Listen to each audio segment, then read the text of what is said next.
محترم ناظرین، ایک مرتبہ پھر آپ کی خدمت سلام عرض کرتے ہیں۔ پروگرام مذاکرہ آپ ملاحظہ فرما رہے ہیں، ہمارے ساتھ شریک گفتگو ہیں علامہ سید نجم الحسن نقوی صاحب، اور ٹاپک ہے میلاد امام حسن عسکری علیہ السلام۔ قبلہ، ہم بریک پر جانے سے پہلے ان خواتین کا تذکرہ کر رہے تھے جن کا زیادہ تعلق ہے امام مہدی علیہ السلام سے۔ جی تو میں عرض کر رہا تھا کہ دوسری جو خاتون جو واقعاً اس خاندان کے اندر امام عسکری علیہ السلام کے خاندان میں، تو وہ امام عسکری علیہ السلام کی زوجہ ہیں، حضرت بی بی نرجس خاتون، جو کہ امام زمانہ کی والدہ گرامی ہیں۔ تو جناب نرجس خاتون کا جیسا کہ تاریخ میں ملتا ہے روم کے بادشاہ جی قیصر روم کی تھیں، اور ان کی والدہ جو ہیں وہ لکھا ہے کہ حضرت شمعون علیہ السلام کی، حضرت عیسیٰ کے جو وسیع تھے، ان کی اولاد سے تھیں، اور یہ واقعہ خود انہوں نے تفصیل سے بیان کیا ہے۔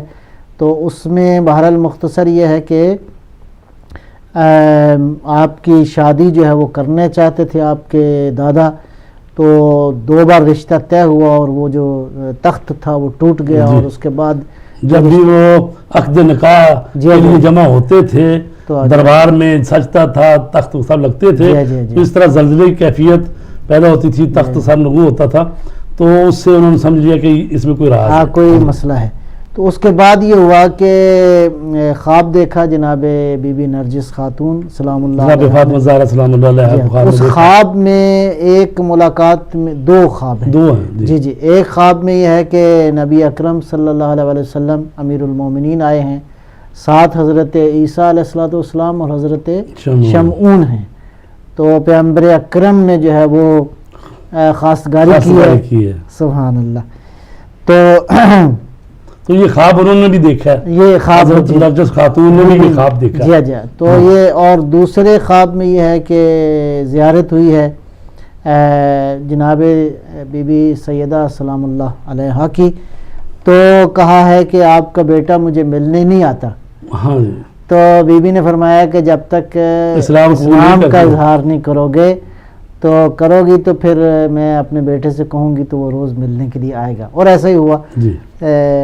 کلمہ شہادت پڑھا، اور مطلب گواہی دی خدا کی، توحید کی، نبی اکرم کی، اور پھر طریقہ بتایا گیا کہ کس طرح سے تم ان تک پہنچ سکتی ہو۔ جی تو وہ چونکہ اس وقت لڑائی ہو رہی تھی مسلمانوں کی اور وہ روم کے جو بادشاہ، تو اس میں یہ تھا کہ خود بادشاہ بھی نہ، اس نے پروگرام بنایا پیچھے جانے کا، اور اس نے کنیزوں کو اور وہ سارا مطلب بی بی جو ہیں ان میں شامل ہوگی نا، ان میں شامل ہو گئی، اور وہ پھر کنیزیں جو ہے وہ ادھر آ گئی، مسلمانوں کے ہاتھ لگیں، اور اس طرح سے یہ پھر امام ہادی علیہ السلام نے اپنے ایک خادم سے وہ 220 جو ہے اشرفیاں دیں، اور وہ سارا سلسلہ ہوا، اور بی بی جو ہے وہ یہاں پہ پہنچی اس گھر میں۔ تو میں سمجھتا ہوں کہ ایک تو خیر جس خاندان سے ان کا تعلق تھا، اور جس انداز سے ان کی تربیت ہوئی، اور ان کی معنویت کا سلسلہ جو ہے وہ اس قدر بلند ہوا، اور اتنی بشارتیں اور پھر اس گھر میں آئیں، یعنی وہ کتنی باعظمت خاتون ہے کہ جس کا رحم مبارک جو ہے وہ آخری حجت خدا کے لیے ظرف قرار پایا ہے۔ سبحان اللہ سبحان اللہ۔ تو اس کے بعد پھر جب ہم دیکھتے ہیں کہ جب بی بی آئی ہیں، امام زمانہ علیہ السلام کی ولادت باسعادت ہوئی ہے، تو یہ پھر اور بھی تھوڑا سا قابل دقت معاملہ ہے۔ ایک تو یہ ہے کہ بی بی حکیمہ خاتون جو ہیں انہوں نے چونکہ ان کی تربیت کی تھی، اور ایک روز کہتے ہیں کہ جناب نرجس خاتون نے جناب حکیمہ خاتون کے جوتے جو ہیں وہ مطلب اٹھانے کی کوشش کی، سیدھے کرنے کی مطلب، تو جناب حکیمہ خاتون نے منع فرما دیا، کہا کہ نہیں، اب تم میرے لیے سید و سردار ہو، تو اب تمہارا رتبہ جو ہے وہ اس نور کی وجہ سے تمہارا رتبہ وہ نہیں ہے کہ میں استاد ہوں تم شاگرد ہو، یا میں بڑی ہوں تم چھوٹی ہو، ایسا نہیں ہے۔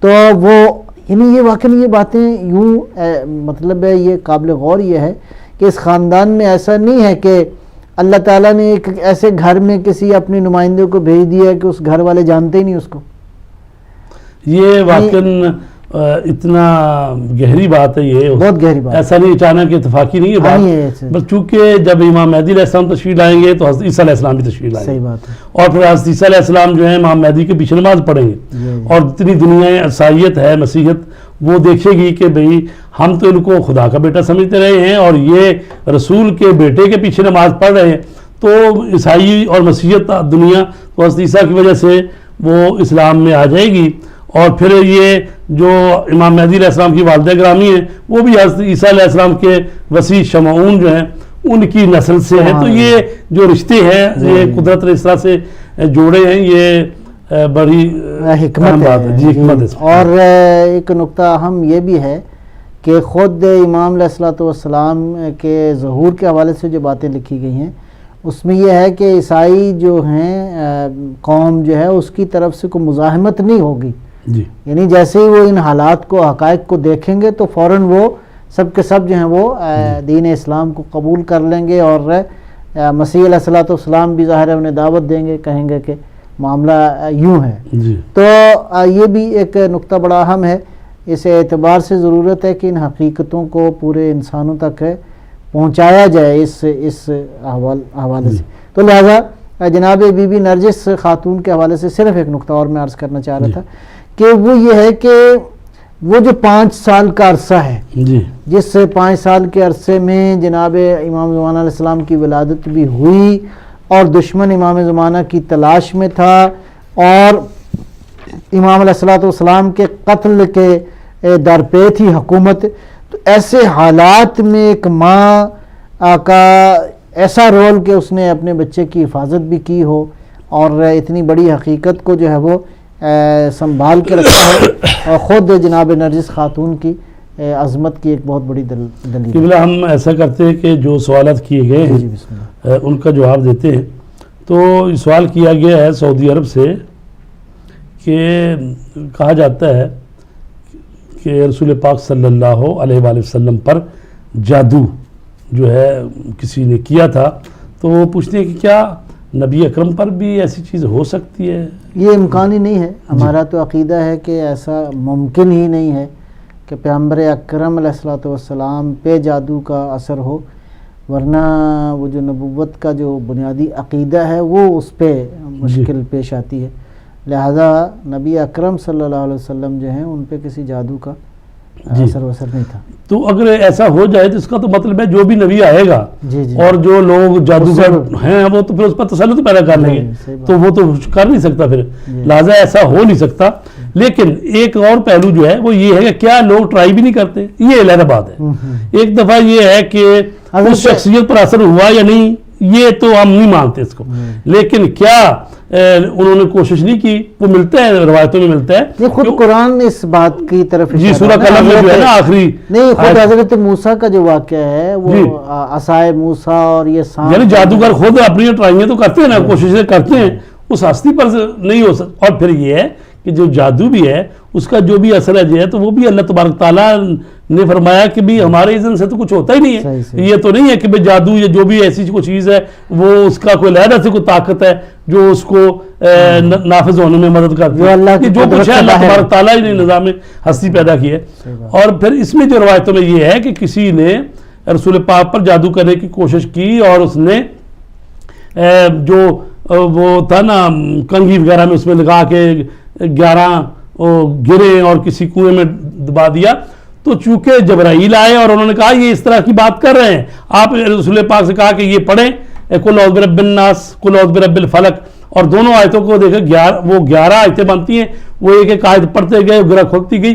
مطلب ہے کہ یہ ایک بات ہوتی ہے کہ ان پر اثر ہو گیا ہے، ایک بات ہوتی ہے کہ لوگوں نے کوشش کی اور ان پر کوئی اثر نہیں ہو سکتا، چونکہ جس کا اللہ محافظ ہو اور جو اس کائنات میں بعد خدا بزرگت ہوئی، قصہ مختصر، سارے ملائکہ جبریل اور سب طاقتیں اللہ تعالیٰ نے ان کے کنٹرول میں دی ہوئی ہو، تو وہ کسی کے جادو میں آنے والے نہیں ہیں۔ لیکن اس کا مطلب ہرگز نہیں ہوتا کہ بھی شیاطین اور جنات اور پھر ان کے ماننے والے چیلے چانٹے جو ہیں وہ مثلا کوششیں نہیں اپنی کرتے، وہ اپنی کوششیں کرتے ہیں۔ تو یہ جب بات ہوتی ہے تو انہی کوششوں کو اس طرح سے پیش کر دیا جاتا ہے کہ گویا رسول پاک پر وہ اثر ہو گیا، ایسی بات نہیں ہے۔ نقوی صاحب نے کہا کہ جو لقب ہے عسکری امام حسن عسکری علیہ السلام کا، ایک تو وہ بات ہوگی کہ وہ ان کی قیامگاہ فوجی چھاؤنی میں تھی اس وجہ سے، دوسری یہ ہے کہ بھئی لشکر الہی جب وہ دشمن کو آپ نے دکھایا کہ بھی آپ کے پاس یہ لاؤ لشکر ہے تو ادھر بھی ذرا دیکھو کہ وہ لاؤ لشکر جو ہے آپ کا جو ملائکہ اور اس طرح سے باقی جو طاقتیں ہیں، وہ کہتے ہیں نا کہ بادشاہ وقت نے معتمد تھا غالباً، تو اس نے امام کو ڈرانے کے لیے اور اپنا روب شوب ڈالنے کے لیے ایک میدان میں فوج جو ہے وہ کھڑی کی اور بہرحال اپنی نمائش جو ہے وہ کی، تو امام جو ہے وہ پاس ہی تھے اس ٹیلے پہ جس پہ وہ بیٹھا تھا، تو کہنے لگا آپ نے ہمارا لشکر دیکھا ہے؟ تو امام نے فرمایا کہ چاہتے ہو کہ ہمارا لشکر بھی دیکھو؟ تو کہا آپ کا لشکر کدھر ہے؟ کہا آسمان کی طرف دیکھو۔ تو مشرق سے مغرب تک جو ہے وہ فرشتے تھے اور ان کے ہاتھوں میں تلواریں تھیں، اور ایک ایسا بڑا وہ مطلب ظاہر ہے کہ منظر تھا روبدار کہ وہ شخص وہ وہیں پہ دیکھ کے وہ منظر جو ہے مبہوت ہو گیا اور بے ہوش ہو گیا۔ تو اس وجہ سے بھی بہرحال امام عسکری دونوں وجہ ہو سکتی یہ ہو سکتی۔ اور آپ کو یہ بھی عرض کروں کہ حضرت ابراہیم علیہ السلام جو کہ نہتا تھے اس وقت ان کے ساتھ کوئی لاؤ لشکر تو نہیں تھا، لیکن جب کہا کہ تم بھی آؤ ہم بھی آتے ہیں تو نمرود جو ہے وہ تو اپنے لاؤ لشکر کے ساتھ آیا، تو ابراہیم سے کہتا آپ کا لشکر کدھر ہے؟ ٹھیک ہے، تو آپ نے جو اپنا لشکر دکھایا تو کیا ہے، وہ مچھروں کی ایک فوج آئی، ہاں جی، کروڑوں لاکھوں اربوں کی تعداد میں مچھر آئے نا جب، تو سب بھاگے، اور وہ نمرود جو تھا وہ بھاگتا ہوا اپنے محل میں اور اس کمرے میں پہنچ گیا، لیکن خدا کا کرنا ایسا ہو کہ مچھر جو ہے وہ اس کے دماغ میں گھس گیا، تو اب وہ جو مچھر تھا اس کے دماغ میں گھسا ہوا، اور وہ جب اس کے دماغ میں پہنچ کے اپنی کاروائیاں ڈالتا تھا تو اس کو بڑی اذیت ہوتی تھی، تو اپنے ہی غلام سے کہتا تھا کہ مجھے چتر مارو میرے سر میں، تو وہ اس کے جوتے مارتا تھا، تو وہ مچھر جو تھا وہ اپنی فعالیت روک دیتا تھا، تو کچھ دیر سکون کرتا تھا، پھر تو اپنا شروع ہو جاتا تھا، تو وہ اپنے غلام کے ہاتھوں اسی کے جوتوں سے اتنے جوتے پڑے نمرود کو کہ وہ فنار ہو گیا۔ تو اللہ کا لشکر جو ہوتا ہے نا، وہ کہا گیا ہے کہ ہر چیز اللہ کا جند اللہ ہے، اللہ کا لشکر ہے۔ اللہ تو چاہے تو ایک چھوٹا سا وہ جو میکروب اور کیا کہتے ہیں جراثیم ہی پیدا کر دے، بڑی بڑی حکومتیں اور ان کی سپر طاقتیں ایک طرف رہ جاتی ہیں، تو وہ اس کا علاج ڈھونڈتے رہتے ہیں سالوں سال، اور پھر جب وہ اس کا ڈھونڈتے ہیں ایک اور کوئی نئی چیز پیدا ہو جاتی ہے۔ تو لہٰذا اللہ کی قدرت اور توانائی جو اللہ کی ہے اور اس کے نمائندوں کو جو اللہ نے دیا ہوا ہے اس کے سامنے تو واقعی للہ جنود السماوات، جی ہر چیز اللہ کا لشکر ہے۔ سبحان اللہ۔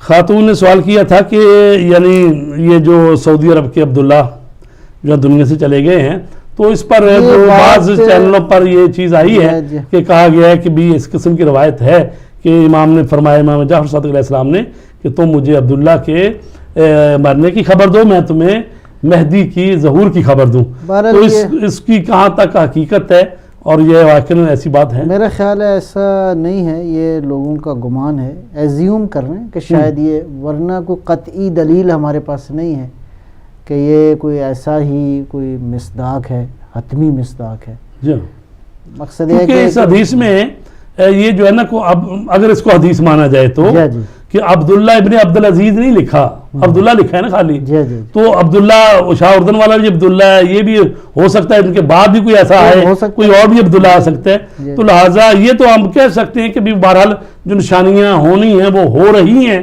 پوری، تو خدا بہتر جانتا ہے کہ کب اس نے اپنے ولی کو اذن دینا ہے کہ وہ ظہور کرے۔ تو لہٰذا بہرحال اللہ تبارک تعالیٰ جو ہے وہ ولی امر اور ولی برحق کے ظہور میں تاجیل فرمائے، اور ہم سب کو ان کا خالص شیعہ بننے کی توفیق عنایت فرمائے۔ اچھا جی، اس کے بعد جو سوال کیا گیا ہے وہ ہے رجت کے بارے میں۔ تو رجت کے بارے میں میں کچھ عرض کرتا ہوں، چونکہ پورا مضمون اور پوری طرح بحث تو یعنی وقت طلب کرتی ہے۔ تو رجت یہ ہے کہ ہم جو مکتب اہل بیت سے تعلق رکھتے ہیں، ہم 12 اماموں کو مانتے ہیں، تو یہ ہمارا عقیدہ ہے کہ حضرت قائم آل محمد کے ظہور اور آپ کی حکومت عدل کے قیام کے بعد بعض مومنین اور اولیاء الہی جو وفات پا چکے ہوں گے اور امام مہدی علیہ السلام کی حکومت کے حقیقی منتظر تھے. یعنی جس طرح ہم کہتے رہتے ہیں الاجل الاجل مولا تشریف لائیے، تو واقعاً ایسے لوگ جو واقعاً اس قابل ہیں کہ امام کے سپاہی بن سکے، ان کے ساتھ کھڑے ہو سکے، تو وہ یہ امید اپنے دل میں لیے ہوئے دنیا سے چلے گئے. تو ایسے مومنین جو تھے وہ ان کو، اور بعض ان لوگوں کو کہ جو اہل بیت کے دشمن تھے اور جنہوں نے عطرت رسول خدا کو اذیتیں دیں، شہید کیا، ان کو ان کے حق سے محروم کیا اور نتیجتاً اسلام کا نقصان ہوا، تو ایسے لوگوں کو بھی پھر زندہ کیا جائے گا. چونکہ جو ماننے والے ہیں، محبت کرنے والے تھے، وہ اس دنیا میں ایک جھلک دیکھ لیں کہ وہ خلافت الہیہ کا جو نظام اللہ چاہتا تھا اور جس کو پورا ہونے نہیں دیا گیا، اور اللہ نے وعدہ کیا کہ ہم ضرور ان کو خلیفہ بنائیں گے کہ جن کو زمین پر کمزور کر دیا گیا. تو امام مہدی علیہ السلام کی حکومت قائم ہوگی پورا کرۂ ارض پر. تو اس وقت جو ان کے ماننے والے اور دل سے یہ امید رکھتے تھے کہ وہ اس حکومت کو دیکھیں، ان کو بعض کو زندہ کیا جائے گا. اور بعض وہ لوگ جو کہ ان کے دشمن تھے، جنہوں نے اذیتیں دی، جنہوں نے منافقت کی، ان میں سے بھی ان کے سرگناؤں کو زندہ کیا جائے گا، تاکہ وہ بھی دیکھ لیں کہ یہ حکومت آل محمد قائم ہو گئی. تو اولیاء الہی امام مہدی کی حکومت کو دیکھ کر خوشحال ہوں گے اور وعدہ الہی کی تکمیل پر خوش و خرم ہوں گے اور اللہ کا شکر ادا کریں گے. جبکہ دشمنان خدا اور رسول اور اہل بیت ذلیل و خوار ہو جائیں گے اور اپنے کیے ہوئے ظلم و ستم کی کچھ سزا پائیں گے، اور دیکھیں گے کہ رسول پاک صلی اللہ علیہ وآلہ وسلم کی اہل بیت کہ جس کے ساتھ انہوں نے زندگی بھر دشمنی رکھی اور ان کی امامت اور رہبری کی تکذیب کرتے رہے، آج ہی اہل بیت کے فرد امام مہدی علیہ السلام کی حکومت قائم ہو گئی ہے اور انہیں سزا ملے گی. البتہ یہ قیامت کی سزا کی ایک جھلک ہے جو اس میں دکھائی جائے گی. اصل سزا و جزا تو قیامت کے دن ہی ہوگی. تو اب اس میں مسئلہ یہ ہے کہ لوگ کہتے ہیں جی یہ کیسے ہو سکتا ہے کہ لوگ جو مر گئے ہیں وہ دوبارہ کیسے زندہ ہو سکتے ہیں. تو رجعت جو ہے اس کا معنی مفہوم تو یہ ہے کہ واپس پلٹنا، دوبارہ واپس آ جانا. اگر اس کی دو قسمیں ہیں، ایک رجعت معنوی ہے، ایک رجعت مادی ہے. تو رجعت معنوی تو ہو ہی رہی ہے، انا للہ و انا الیہ راجعون، یعنی خود اس میں کہا گیا ہے کہ ہم اللہ کی طرف سے آئے ہیں، ہم اللہ کی طرف پلٹ کر جائیں گے. تو راجعون اور رجعت اسی معنی سے ہے کہ یعنی پلٹ کے ہم جا رہے ہیں. اور اسی طرح کہا گیا ہے الی اللہ ترجع الامور، یعنی اللہ ہی کی طرف باز گشت ہے. تو ہم نے قرآن مجید میں دیکھا ہے، مثالیں ہیں وہاں پر کہا گیا ہے کہ حضرت وہ تھے، ان کا نام عزازیل ہے یا حزقیل ہے. تو وہ ایک قوم تھی کہ جس میں تقریباً 35,000 آدمی تھا جو مر چکا تھا، اور ایک بیماری طاعون کی اس طرح سے پڑی، سب مر گئے. اور حضرت جو ہے حزقیل علیہ السلام جو آئے وہاں پر، تو وہ دیکھا کہ تعجب کیا کس طرح سے زندہ ہوں گے. تو بہرحال انہی کو اللہ تبارک تعالیٰ نے کہا کہ ہم آپ کے سامنے زندہ کرتے ہیں. تو ان کی دعا سے ہی وہ 35,000 آدمی جو ہیں وہ زندہ ہوئے. تو مر گئے تھے، دوبارہ زندہ ہوئے. حضرت موسیٰ علیہ السلام جن لوگوں کو لے کے گئے تھے، 70 افراد تھے کہ جنہوں نے کہا تھا کہ جی ہمیں خدا کو دیکھنا ہے. کوہ طور پر پہنچے، وہاں پر اللہ کے نور کی تجلی ہوئی، حضرت موسیٰ بے ہوش ہوئے اور وہ جو 70 آدمی تھے وہ مرے گئے. تو اب ان کو دوبارہ زندہ کیا. تو ایسا نہیں ہے کہ یہ کوئی ناممکن بات نہیں ہے. حضرت عیسیٰ علیہ السلام جو مردوں کو زندہ کرتے تھے تو انہوں نے 11 یا 17 مردوں کو زندہ کیا، اور انہوں نے کتنی لمبی عمر پائی، بعد میں اپنی اولاد جنم دی. تو لہٰذا یہ نبی یہ کر سکتے ہیں کہ بھئی زندگی میں جو مر چکے تھے پھر ان کو دوبارہ زندہ کیا. تو امام مہدی بھی علیہ السلام یہ اللہ کے اذن سے یہ کریں گے. تو اس کو رجعت کہتے ہیں، یہ شیعوں کا عقیدہ ہے. تو اس پر مزید انشاءاللہ گفتگو کبھی کریں گے. جی السلام علیکم.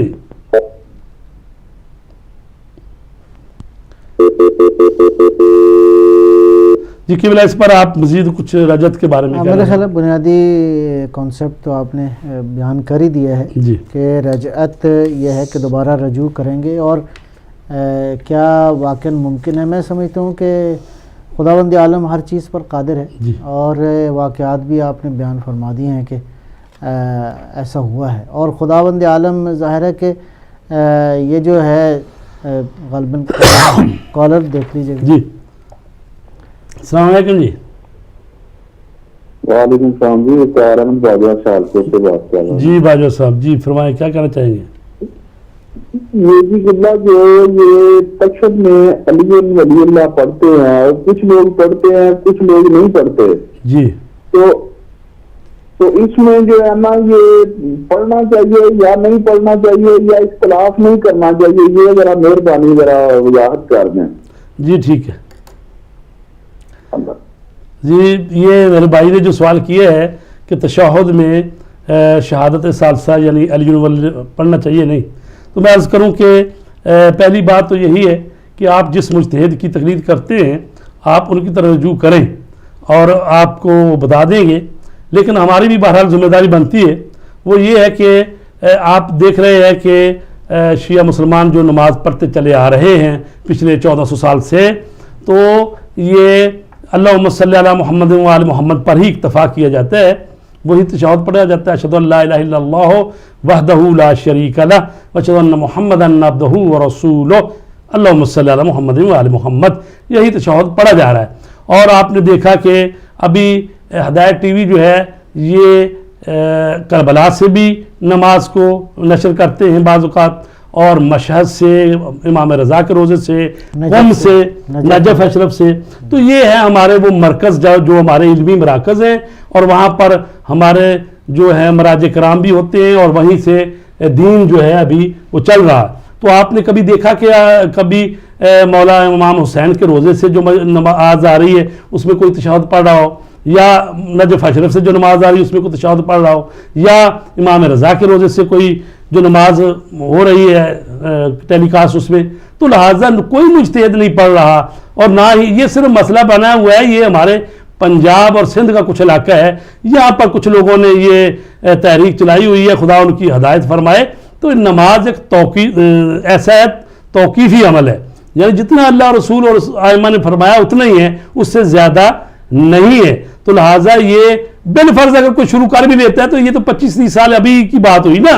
اس کا مطلب ہے ہم پچھلے 1400 سال نہ ائمہ طہار پڑھتے تھے, نہ مجتہد پڑھتے ہیں, نہ ہمارے بزرگوں نے پڑھا, اور اب ہم نے 25-30 سال کچھ لوگوں نے کہا کہ پڑھنا چاہیے. تو لہٰذا ان کو دیکھنا ہوگا کہ بالآخر جب بھی آپ کہیں گے تو یہی ہوگا کہ بھی پچھلے 1350 سال یا 14 سال نہیں پڑھا گیا, یہ مثلاً 25 سال پہلے یہ تحریک شروع ہوئی. تو لہٰذا دین کو انہی لوگوں سے لے. یہی تو ہم بات کر رہے تھے کہ آپ خود فقیہ نہ بنے, نہ مجتہد بنے. جو مجتہد جامع شرائط ہیں, جو دین کے کہتے ہیں کہ رہنمائی کرنے والے ہیں اور اتھارٹی ہیں, انہی کی بات مانیں. تو لہذا جہاں جہاں یہ پڑھا جا رہا ہے ان کو بھی اللہ ہدایت کرے, کوئی نئی نئی باتیں شروع نہ کریں دین میں. جتنا دین دیا گیا ہے اور جس طرح نماز پڑھائی گئی ہے اسی طرح نماز پڑھنی چاہیے. جی قبلہ آپ اس بارے میں کچھ بات کرنا چاہیں؟ میرا خیال ہے بات تو وہی ہے, پہلے بھی کی ہے کہ دین کو وہاں سے لیں جو دین کا ماہر ہے. جی یہ امت پوری میں جو مسائل پیدا ہوئے ہیں وہ اسی لیے کہ ہم نے دین کو ان لوگوں سے لیا ہے جو دین کے ماہر نہیں ہیں, جو دین کی ساری حقیقت کو نہیں جانتے. ظاہر ہے کہ اہل بیت علیہ السلام کی جتنی حدیثیں ہیں, جتنے فرامین ہیں اور لاکھوں کی تعداد میں ہیں, ان ساری کی چھان بین کرنا یہ نہ تو آسان کام ہے اور نہ ہر آدمی کا یہ کام ہے. اس کے لیے ائمہ نے بیان فرمایا کہ وہ لوگ جو ہماری روایات کو جانتے ہیں, قرآن کریم کو جانتے ہیں, جو ہمارے علوم سے آگاہ ہیں, یہ ان کو حق حاصل ہے کہ وہ اس کے مطابق جو ہے وہ امت کی راہبری کریں. لہٰذا بہتر یہی ہے کہ اسی نظام سے وابستہ ہو جائیں. جی بہت شکریہ. جی السلام علیکم. جی وعلیکم السلام ورحمۃ اللہ وبرکاتہ. وعلیکم السلام. آپ دونوں ذاتی خدمت میرا سلام ہے. میں ہادی باقری ہوں, نیو جرسی امریکہ سے کال کر رہا ہوں. جی فرمائیے. آپ کے مذاکرے میں واقعی اتنی جو ہے خوبصورتی ہے کہ سب استفادہ کر رہے ہیں. ویسے ایسے موقع پہ میں متوجہ کرنا چاہ رہا ہوں کہ امام 11 امام علیہ السلام کے تذکرے میں اگر ہو سکے تو آپ 2 چیزوں کو ایڈ کیجئے, چونکہ مخالفین اکثر اس کا مذاق اڑاتے ہیں. ایک تو یہ کہ جب 11 امام کی شہادت ہوئی تو 12 امام نے نماز پڑھائی اور صرف 5 برس کا سن تھا, یہ کیسے ہو سکتا ہے. اور دوسرے جو سرداب مبارک ہے اس کا لوگ مذاق اڑاتے ہیں کہ شیعہ کہتے ہیں کہ وہاں پہ 12 امام ہیں اور اسنورنگ ماشاء اللہ کر رہے ہیں. تو اس پر اگر گفتگو ہو جائے تو بہت اچھا رہے گا. بہت بہت شکریہ. جی بہت شکریہ. سلامت رہیں. جی قبلہ یہ آخری سوال ہے ہمارا اور اس کو تھوڑا ایڈریس کر لیتے ہیں. جی جی جی ہمارے پاس 2-3 منٹ ہیں. تو ایک تو یہ کہا انہوں نے کہ جی 5 سال کا بچہ کیسے نماز پڑھا سکتا ہے. مطلب یہ تو بار بار ہم کہتے آئے ہیں کہ خداوند عالم قادر ہے کہ اپنے نمائندوں کو وہ علم دیتا ہے, شخصیت دیتا ہے. خود امام زمانہ علیہ السلام کہتے ہیں کہ ایک دن کے بعد جب جناب حکیمہ خاتون نے دیکھا تو وہ ایسے تھا جیسے کہ مطلب 2 ماہ کا بچہ ہوتا ہے. جی تو ان کی رشد دوسروں سے مختلف ہے. جب حضرت زکریا کے بارے میں اللہ کہتا ہے کہ ہم نے بچپن میں علم دیا, حضرت یحییٰ کے بارے میں 3 سال کے عرصے میں نبوت ان کو عطا کی. جی جی تو یہ باتیں اللہ کے لیے نہ مشکل ہے نہ ممکن بھی نہیں ہے. تو اللہ نے اپنے نمائندوں کو نوازا ہے اور وہ بچپن میں ہی میں تو ادلہ اس کے اوپر موجود ہیں. خود انبیاء کی فہرست میں بھی موجود ہیں. انبیاء کی اوصیاء کے پاس بھی یہ فضیلتیں تھیں اور کیوں کر نہیں ہو سکتی یہ فضیلتیں خاتم المرسلین کے اوصیاء میں. جی یعنی آپ اس نسبت کو بھی دیکھیں, انبیاء کے اوصیاء تمام تر نبیوں کے اوصیاء جو ہیں وہ بافضیلت تھے اور اس نسبت سے تھے. حضرت موسیٰ, حضرت عیسیٰ علیہ السلام, تو یہ ساری شخصیت نبی اکرم کے اوصیاء کو یعنی انہی اوصاف میں وسیع ہونا چاہیے جو اوصاف جو ہیں سرکار دو عالم صلی اللہ علیہ وآلہ وسلم کے ہیں. جی اس میں کوئی مشکل نہیں. قبلہ محترم نے بڑے اچھے انداز میں فرما دیا ہے. تو ایک مثال اور میں اضافہ کر دیتا ہوں. حضرت عیسیٰ علیہ السلام وہ ابھی گہوارے میں تھے 3 دن یا اس سے بھی کم. تو آپ نے کہا تھا کہ انی عبداللہ عطانی الکتاب. تو لہٰذا نبی بھی نبیوں میں بھی مثال موجود ہے اور کہ وہ یعنی پیدا ہوتے ہی یا مثلا چند جیسے کہ حضرت یحییٰ جو ہیں وہ بھی ابھی چھوٹی عمر میں تھے تو کہا گیا اللہ تعالیٰ نے کہ ہم نے اس کو حکمت دی تو ابھی وہ سبھی بچے تھے.